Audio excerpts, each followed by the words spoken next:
पश्चिम बंगाल भी लगातार सियासत के मामले में गर्म होता जा रहा है। सीएम ममता बनर्जी ने अधिकारियों के साथ बैठक में कानून व्यवस्था की समीक्षा की है। बैठक के बाद ममता ने बीजेपी पर हमला किया है और कहा है कि बीजेपी बंगाल को गुजरात बनाने के लिए साजिश कर रही है।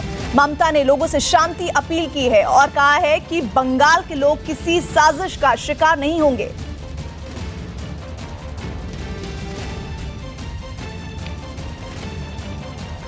और इधर बीजेपी महासचिव और बंगाल के प्रभारी कैलाश विजयवर्गीय ने बड़ा बयान दिया है। उन्होंने कहा है कि अगर बंगाल के हालात नहीं सुधरे तो राष्ट्रपति शासन की संभावना पर भी विचार किया जा सकता है। विजयवर्गीय ने दावा किया कि बंगाल में ममता के निर्देश पर बंगाल में हत्याएं हो रही हैं।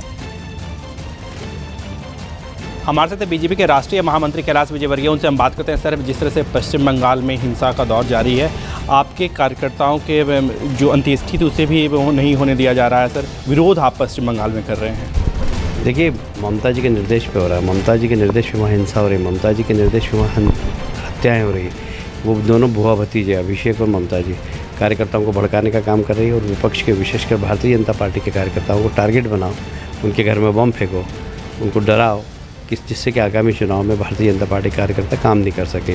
तो ये ममता जी का एजेंडा है और इस सारी अराजकता के पीछे ममता जी स्वयं जिम्मेदार है। लेकिन सर, मैं जिस तरह से गृह मंत्रालय ने रिपोर्ट मांगी थी, वहाँ पर से जवाब ये आया है कि स्थिति, कानून व्यवस्था की स्थिति, लॉ एंड ऑर्डर की स्थिति अंडर कंट्रोल है। देखिए, अब ममता जी और वहाँ का विभाग, अगर देश के अंदर कहीं पर नौकरशाही का राजनीतिकरण हुआ है और राजनीतिक अपराधीकरण हुआ है तो सिर्फ पश्चिम बंगाल में। तो वहाँ की नौकरशाही भी बिल्कुल गुलाम की तरह काम करती है ममता जी के। उनको भी भारत के संविधान की कोई चिंता नहीं। और ऐसे गुलाम लोगों के खिलाफ हम गृह मंत्रालय से शिकायत करेंगे कि इन अधिकारियों के खिलाफ कार्रवाई करें। लेकिन सर, मैं वहाँ पर यह भी आरोप लगाया जा रहा है कि केंद्र की सरकार राज्य की सरकार को डिस्टर्ब करने की कोशिश कर रही है। केंद्र सरकार की तो कोई भूमिका ही नहीं, अभी उन्होंने कुछ किया ही नहीं। वहाँ जो भी कर रही ममता जी कर रही, वही उठापटक कर रही है, वही वहाँ पर अराजकता फैला रही है, वही विपक्षियों को कुचलने का काम कर रही है। उनके अधिकारी खड़े खड़े मूक दर्शक बने हुए हैं, गुंडाई कर रहे हैं और अधिकारी खड़े हुए हैं। सर, आज राज्यपाल जो है वो पीएम से मुलाकात कर रहे हैं, गृह मंत्री से भी मुलाकात कर सकते हैं। क्या सर, राष्ट्रपति शासन की संभावना को टटोला जा सकता है?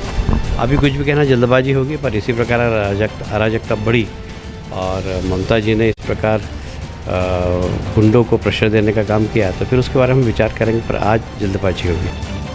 और पश्चिम बंगाल में लगातार बढ़ रही हिंसाओं के बीच, इन घटनाओं के बाद राज्यपाल केसरीनाथ त्रिपाठी ने आज सुबह गृह मंत्री अमित शाह से मुलाकात की है और सूबे के हालात के बारे में जानकारी दी। दोनों के बीच मुलाकात करीब 20 मिनट चली है। गृह मंत्रालय ने पश्चिम बंगाल में हो रही हिंसा को लेकर अपनी चिंता जाहिर करते हुए राज्य सरकार को कानून व्यवस्था बनाए रखने के लिए एडवाइजरी भी जारी की है। पश्चिम बंगाल में पिछले 2 दिनों में राजनीतिक हिंसा में 8 लोगों की जान जा चुकी है। इसमें 5 बीजेपी कार्यकर्ता और 3 टीएमसी कार्यकर्ता शामिल हैं।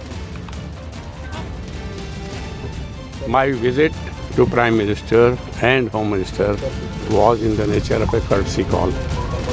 As I told you earlier while I was departing from this place, that I could not extend my greetings on the day on which they were sworn in as the Prime Minister and the Home Minister. Therefore, I had sought time. Today the Prime Minister gave me time. I extended my good wishes to him, and so far as West Bengal is concerned, I gave a general description about the condition in Bengal. That is all. And same thing with the Home Minister. Sir, आपको क्या लगता है हालात कैसे हैं? What was the agenda of the meeting? Was there any response? Agenda नहीं, agenda was only extending good wishes. लेकिन sir, हालात Just a courtesy meeting. हालात बिगड़ते जा रहे हैं बहुत ज़्यादा। So I'll go to West Bengal and then I'll make them. Instead of taking any action so far, It is for them. I just informed them about the general situation. It is for the central government to consider. I told you nothing